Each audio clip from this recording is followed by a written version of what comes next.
नमस्कार। Letter writing पर मैं 2 वीडियो बना चुकी हूँ, एक इनफॉर्मल लेटर राइटिंग पर, एक फॉर्मल लेटर राइटिंग पर। और आज हम कुछ ऑब्जेक्टिव टाइप क्वेश्चंस देखते हैं। पहला क्वेश्चन है, with love is used in which part of an informal letter. तो विद लव जो शब्द हैं, ये जो फ्रेज है किस पार्ट में यूज़ की जाती है एक इनफॉर्मल लेटर के? हेडिंग में, क्लोजिंग में, ओपनिंग में या बॉडी में? तो आपको मालूम है कि जब हम समाप्त करते हैं एक इनफॉर्मल लेटर को, तो उसमें हम विद लव लिखते हैं। जैसे किसी अपने फ्रेंड के लिए है, भाई के लिए है, बहन के लिए है, बच्चे के लिए है, अपने किसी रिलेटिव के लिए है, तो हम उसको एंड करते हैं विद लव से। जबकि हम फॉर्मल लेटर में तो ऐसा नहीं लिख सकते, इनफॉर्मल लेटर को हम क्लोज करते हैं विद लव से। तो यहाँ जो आंसर होगा वो क्लोजिंग होगा, C. Next question, how would you address, यानी आप कैसे संबोधित करेंगे द रेसिपिएंट, प्राप्तकर्ता को, ऑफ एन इनफॉर्मल लेटर, एक अनौपचारिक पत्र के? Dear mister, dear sir madam, my dear, hello sir madam. तो देखिए, सर और मैडम ये तो हम फॉर्मल लेटर्स में यूज़ करते हैं। डियर मिस्टर ये भी हम फॉर्मल लेटर्स में यूज़ करते हैं। लेकिन ये जो माय डियर है, जैसे my dear friend, my dear brother, my dear mother भी आप लिखते हैं। तो ये जो माय डियर है ये केवल इनफॉर्मल लेटर में यूज़ किया जाता है, ये फॉर्मल लेटर में यूज़ नहीं किया जाता। तो हमारा जो आंसर होगा यहाँ बी होगा।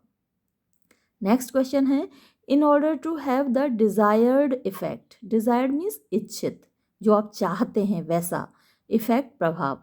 तो अपना इच्छित प्रभाव पाने के लिए ऑन द रेसिपिएंट, प्राप्तकर्ता पर, व्हाट शुड बी, मतलब क्या होना चाहिए, what should a formal letter be, यानी एक फॉर्मल लेटर में क्या होना चाहिए जिससे कि जो रेसिपिएंट है उस पर आपका इच्छित प्रभाव पड़े। वहाँ द प्रॉपर फॉर्मेट होना चाहिए, या फिर to the point and relevant होना चाहिए लेटर, ग्रामेटिकली करेक्ट लैंग्वेज होनी चाहिए, वो लेटर ग्रामेटिकल करेक्ट होनी चाहिए, या फिर ऑल द एबव।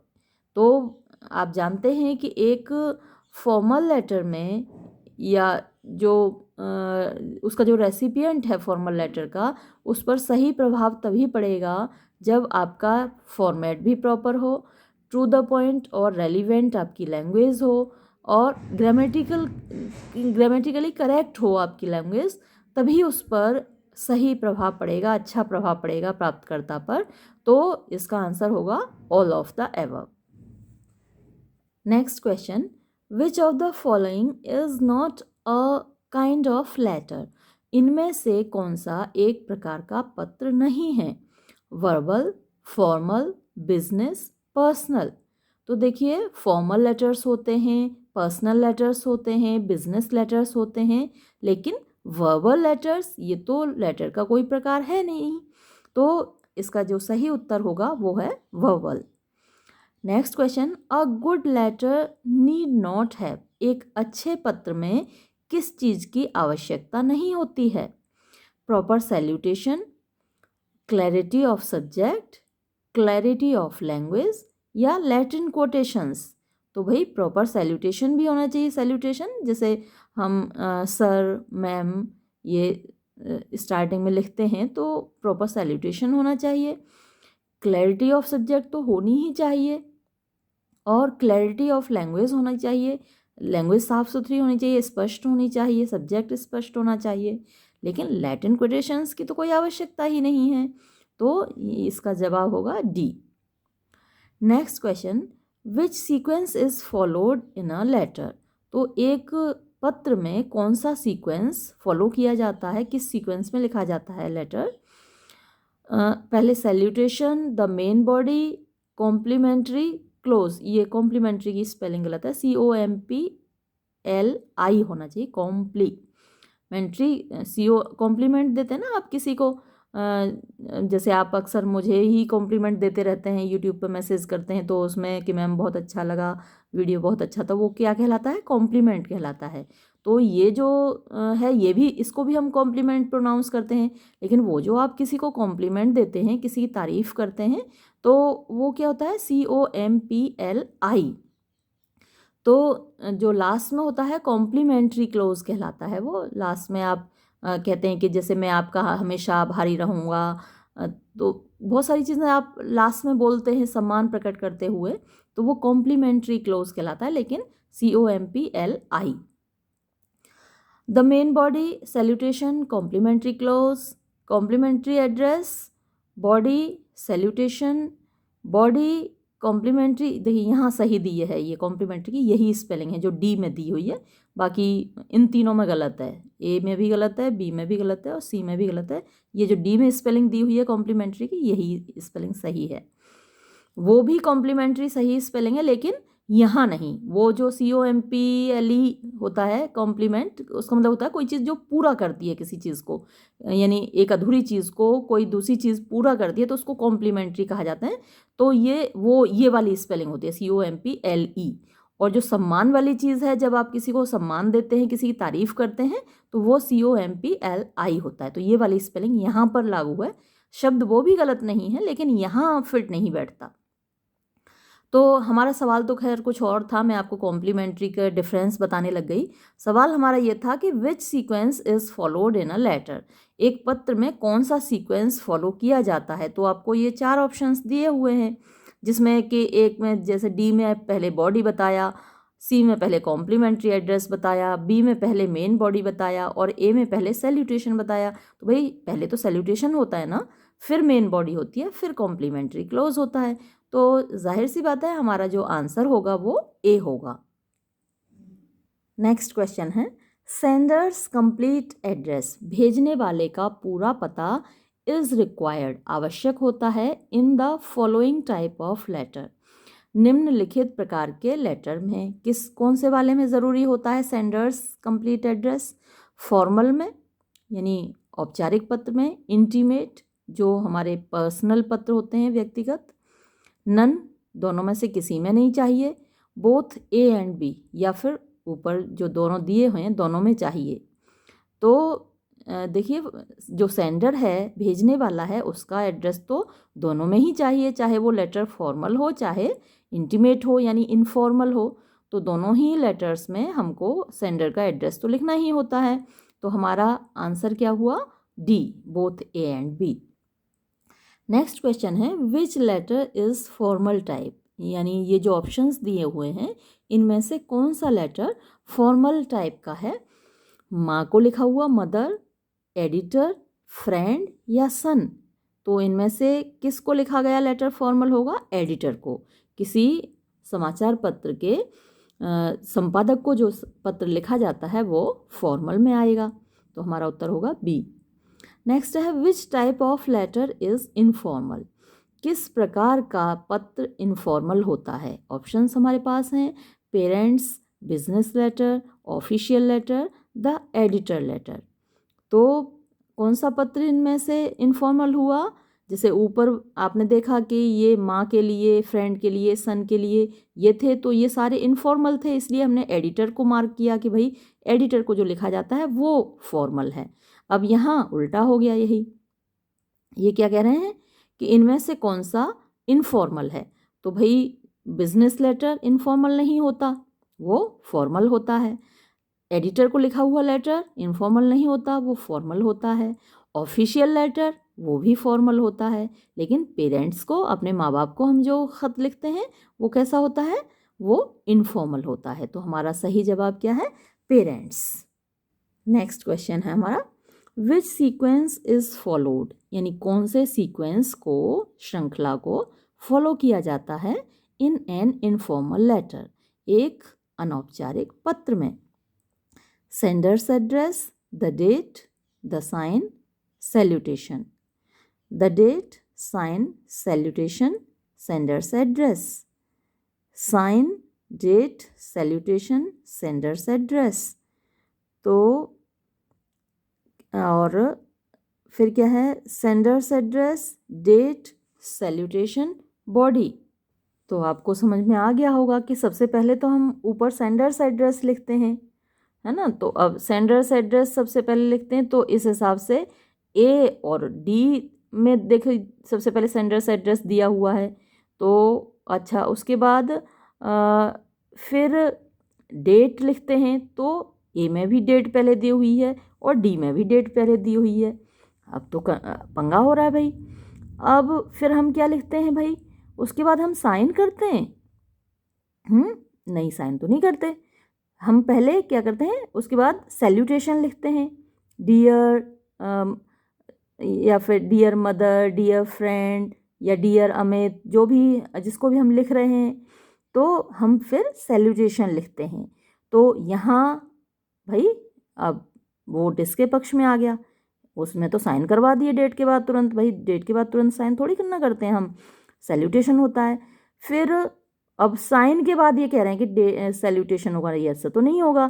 तो जो डी वाला ऑप्शन है देखिए, उसमें क्रम सही चल रहा है। सैल्यूटेशन के बाद फिर बॉडी होती है लेटर की, उसके बाद ही तो हम पूरा लेटर लिखते हैं कि भाई ये हुआ वो हुआ।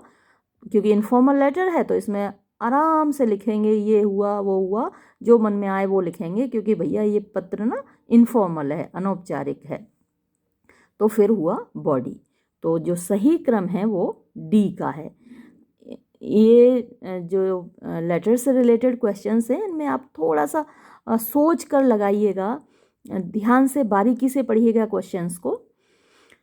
फिर नेक्स्ट क्वेश्चन है, इन विच लेटर, किस पत्र में yours affectionately is written, yours affectionately लिखा जाता है? इनफॉर्मल लेटर में लिखा जाता है, या फॉर्मल लेटर में लिखा जाता है, या दोनों में लिखा जाता है, या नन ऑफ दीज, दोनों में से किसी में नहीं लिखा जाता?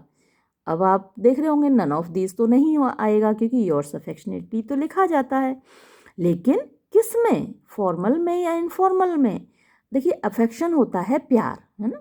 तो योर्स अफेक्शनेटली, आपका प्यारा। अब हम किसके प्यारे होते हैं?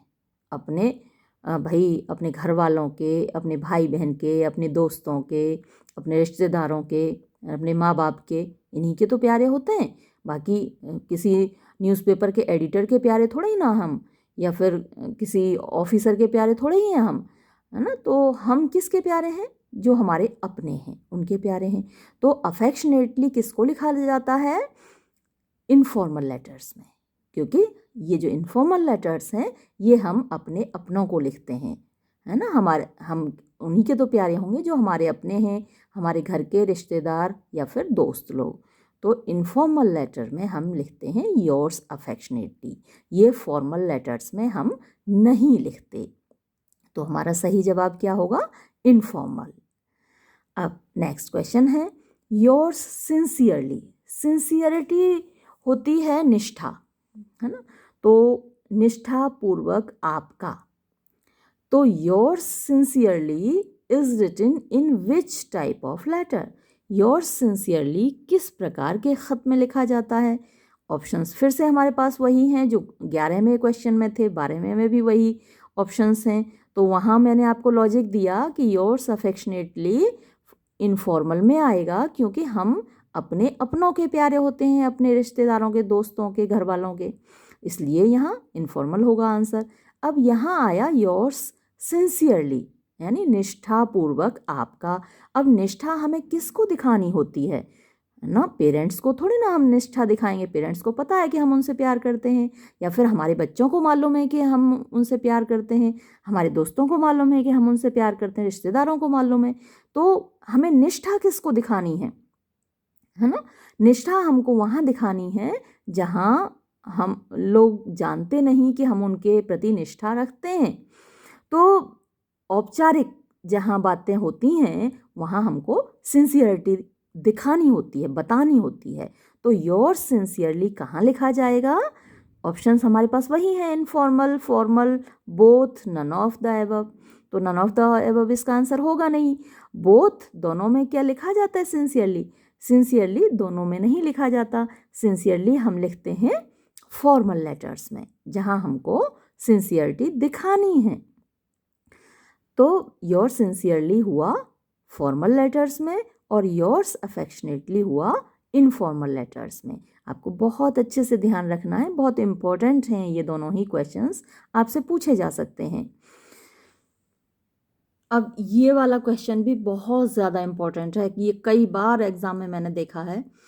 Which is the correct style, इनमें से कौन सा स्टाइल सही है, यानी किस तरीके से लिखा जाता है योर्स ओबीडियंटली।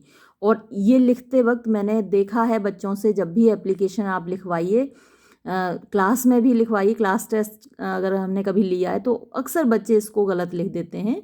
तो ये क्वेश्चन बहुत ज़्यादा इंपॉर्टेंट है, योर्स ओबीडियंटली ये, या फिर योर ओबीडियंटली, या फिर इस तरीके से योर्स ओबीडियंटली, और ये योर्स ओबीडियंट, ये ए और डी इन्होंने एक जैसा दे दिया है। तो अब ये आप बहुत अच्छे से ध्यान रखिए कि योर्स ओबीडियंटली कैसे लिखा जाता है। योर ओबीडियंटली नहीं लिखा जाता, योर्स ओबीडियंटली लिखा जाता है। लेकिन योर्स ओबीडियंटली ये एपोस्ट्रोफी एस लगा के लिखा जाता है या फिर इस तरीके से लिखा जाता है। बहुत अच्छे से याद कर लीजिए, ये सी इसका सही जवाब है। योर्स ओबीडियंटली में एपोस्ट्रोफी नहीं लगता। बहुत बार बच्चे इसमें एपोस्ट्रोफी लगा देते हैं या फिर योर ओबीडियंटली लिख देते हैं। तो आपको अच्छे से याद रखना है कि योर्स ओबीडियंटली में एपोस्ट्रोफी नहीं लगता और ना ही ये योर ओबीडियंटली लिखा जाता है। Next question, what should be the tone of formal letter. एक फॉर्मल लेटर की यानी औपचारिक पत्र की टोन क्या होनी चाहिए, लहजा कैसा होना चाहिए। फॉर्मल टोन होनी चाहिए, औपचारिक लहजा होना चाहिए, पोलाइट टोन होनी चाहिए, डायरेक्ट टोन होनी चाहिए, या ऑल द अबव। तो देखिए, आप ये भी कह सकते हैं कि भाई फॉर्मल लेटर की टोन फॉर्मल होनी चाहिए, औपचारिक पत्र है तो औपचारिक लहजा होना चाहिए, लेकिन पोलाइट भी तो होना चाहिए। फॉर्मल लेटर, मान लीजिए आप प्रिंसिपल को लिख रहे हैं, टीचर को लिख रहे हैं, किसी ऑफिसर को लिख रहे हैं, तो जो टोन है आपकी ना सिर्फ फॉर्मल होगी बल्कि पोलाइट भी होगी, है ना। तो अच्छा, अब तीसरी चीज़ आई कि डायरेक्ट। भाई आपको डायरेक्ट सीधी ही तो बात करनी है, घुमा फिरा के थोड़ी बात करनी है ना। राउंड अबाउट वे में आपको बात नहीं करनी है, आपको डायरेक्ट बात करनी है। तो जो टोन है आपकी डायरेक्ट भी होगी। तो इसका जो सही उत्तर है डी होना चाहिए, ऑल ऑफ दीज। क्योंकि एक फॉर्मल लेटर में, एक औपचारिक पत्र में आप फॉर्मल भी होते हैं, औपचारिक भी होते हैं, पोलाइट यानी कि विनम्र भी होते हैं, और डायरेक्ट यानी सीधे भी होते हैं। तो इसका जो सही जवाब होगा वो होगा D, all of these. Next है, what should be the language, यानी कैसी भाषा होनी चाहिए ऑफ फॉर्मल लेटर, एक औपचारिक पत्र की। Clear straight forward language, metaphorical language, argumentative language, या एनालिटिकल लैंग्वेज।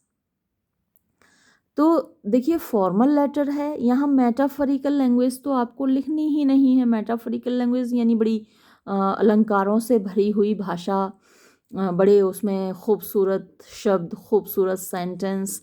तो फॉर्मल लेटर में आप ऐसा नहीं लिखते। मेटाफोरिकल लैंग्वेज तो ज़्यादातर आप अपने अपनों को लिखते हैं, बहुत प्यार जताते हैं, बहुत अपनापन जताते हैं। तू मेरा आँख का तारा है, मेरा राज दुलारा है। माँ अगर बच्चे को लिखेगी तो ऐसे लिखेगी ना, तू मेरा लाडला है, और ये ऐसा करके लिखेगी, तो वो मेटाफोरिकल लैंग्वेज होगी। और आर्ग्यूमेंटेटिव लैंग्वेज, आर्ग्यूमेंट मतलब तर्क करना होता है, तो तर्क वाली लैंग्वेज, भाई हम किसी को फॉर्मल लेटर लिख रहे हैं, उस वहाँ पे हम तर्क थोड़ी करते हैं उसमें। और दूसरा एनालिटिकल लैंग्वेज, यानी विश्लेषणात्मक भाषा। किस चीज़ का विश्लेषण कर रहे हैं हम, वहाँ किस चीज़ की एनालिसिस कर रहे हैं, एनालिसिस थोड़ी करते हैं हम वहाँ पर। हमारी जो भाषा है वो क्लियर स्ट्रेट फॉरवर्ड होनी चाहिए। क्लियर यानी कि स्पष्ट, और स्ट्रेट फॉरवर्ड यानी सीधी सपाट। तो यहाँ जो उत्तर होगा इसका ए होगा, क्लियर स्ट्रेट फॉरवर्ड। कहीं कहीं बुक्स में इसका जो आंसर दे रखा है एनालिटिकल दे रखा है, विश्लेषणात्मक, लेकिन मुझे नहीं लगता, मुझे मेरे हिसाब से क्लियर स्ट्रेट फॉरवर्ड लैंग्वेज होनी चाहिए एक फॉर्मल लेटर की। और जैसे ये 14 आंसर है, इसका भी कहीं मैंने देखा है कि जो आंसर दे रखा है वो फॉर्मल लेटर की फॉर्मल टोन दे रखा है, लेकिन वहाँ भी मेरे हिसाब से जो आंसर इसका होना चाहिए ऑल ऑफ दीज होना चाहिए, formal tone, polite tone, direct tone और ऑल ऑफ दीज। और अब हम चलते हैं लास्ट क्वेश्चन पर। What should be the style, क्या स्टाइल होनी चाहिए ऑफ इनफॉर्मल लेटर, जो अनौपचारिक पत्र होता है उसमें ल्यूसिड स्टाइल होना चाहिए, touch of intimacy and affection होना चाहिए, सिंपल एंड फेमिलियर होना चाहिए, और ऑल ऑफ एबव होना चाहिए या ऑल ऑफ दीज होना चाहिए। तो देखिए इनफॉर्मल लेटर है और इनफॉर्मल लेटर में तो हमें बहुत आज़ादी होती है। अपने घर का पत्र है भाई, हम अपने दोस्त को लिख रहे हैं, घर वालों को लिख रहे हैं या रिश्तेदारों को लिख रहे हैं, भाई बहन को लिख रहे हैं, तो वहाँ हमारे पास बहुत आज़ादी होती है। तो वहाँ स्टाइल हमारा ल्यूसिड, सिंपल, फेमिलियर, परिचित, चिर परिचित अंदाज होता है। ल्यूसिड मतलब बड़ा प्यार भरा और उस तरीके का होता है। टच ऑफ इंटीमेसी, इंटीमेसी होती है, घनिष्ठता होती है, अफेक्शन प्यार होता है। तो इन सारी चीज़ों से भरा हुआ होता है इनफॉर्मल लेटर हमारा। तो इसका सही उत्तर हुआ ऑल ऑफ दिस। तो ये तो थे जो क्वेश्चंस मेरे पास थे और मैंने आपके साथ डिस्कस किए। इससे अलग भी क्वेश्चंस आ सकते हैं, तो आपको ये बहुत ध्यान रखना है। जैसे फॉर्मेट्स मैंने आपको बताए थे, जब आपको फॉर्मल लेटर लिखना बताया था उसमें भी मैंने आपको फॉर्मेट बताए, इनफॉर्मल लेटर में भी फॉर्मेट बताए। तो आपको चीज़ें अपने दिमाग में रखनी है, क्योंकि इन क्वेश्चंस में आपको थोड़ा सा एनालिसिस करना होता है कि भाई ये यहाँ पर आएगा कि नहीं। जैसे अभी मैंने आपसे बात की थी योर्स ओबीडियंटली की, या फिर इससे पहले बात की थी योर्स अफेक्शनेटली और योर्स सिंसियरली की। तो क्वेश्चन को आप बड़े ध्यान से पढ़िए और थोड़ा सा अपना लॉजिक लगाइए कि आखिर यहाँ ये इसका सही जवाब क्या होगा और क्यों होगा। इस पर विचार करके तब आप क्वेश्चन का आंसर दें। ये वीडियो हम यहीं समाप्त करते हैं। धन्यवाद।